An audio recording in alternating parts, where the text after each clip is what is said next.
আমাদের সাবেক চেয়ারম্যান সাহেব ওনার বাড়িতে একটা গরু দেখার জন্য আসছি। মানে গরুটার হিস্ট্রিটা পিকুলিয়ার, একটু সন্দেহ করছি। দেখেন গরুটার নেচারটা একটু আজ থেকে 7 থেকে 8 দিন আগে কি হলো ভাই, এটা পুকুর থেকে ঝাঁপ দিয়ে পড়ে গেছিল, এটা ওনার সন্দেহ। 8 দিন আগে, এর মধ্যে কোনো খোঁড়া বা কোনো সমস্যা হয়নি।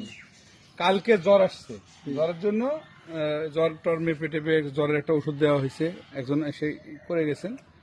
বাট আজকে বললো যে সেটা হলো হাঁটার সময় এটা ইমব্যালেন্স করতেছে, ইনকোঅর্ডিনেশন। কিন্তু গরুর কান দুটো দেখেন খুব অ্যালার্ট, মুখ দিয়ে হালকা লাড়া আসতেছে আর কি। আচ্ছা, আর উনি এই বেঁধে রাখেন এই পুরো ফাঁকা জায়গাটা, আপনি এখানে দেখেন, এই একটা ফাঁকা জায়গা।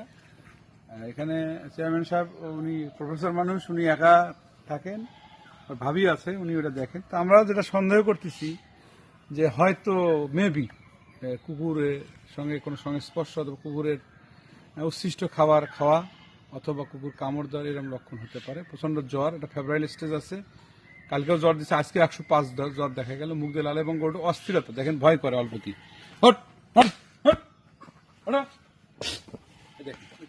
হাঁটাচ্ছেন, ইমব্যালেন্স করতে দেখেন, মনে হয় যে দেখেন কিছু দেখেন ঢুলে উঠলে পড়ে যাচ্ছে। যাই হোক, আস্তে আস্তে আস্তে আস্তে আস্তে, হ্যাঁ, ওকে, থ্যাংক ইউ। তাহলে আমাদের সন্দেহ তালিকার মধ্যে এই জিনিসটা, এই ধরনের লক্ষণ যখন পাবেন অবশ্যই অতি আদরে হয়ে মুখের মধ্যে হাত দেবেন না, একটু হলেও ভয় করবেন বা একটু সতর্ক থাকতে হবে যে ঘটনা এরকম ঘটনা হতেও পারে। তো আমরা আমাদের এখন লিস্টের মধ্যে হয় খুরা রোগে আক্রান্ত হয়েছে, কালকে এটা বোঝা যাবে, আর যদি রেবিস হয় কালকে আমরা আরও স্পষ্ট বুঝতে পারবো। আঘাত পেলে সেটা তো ওষুধ দেওয়াই হচ্ছে। সবাইকে ধন্যবাদ, আসসালামু আলাইকুম।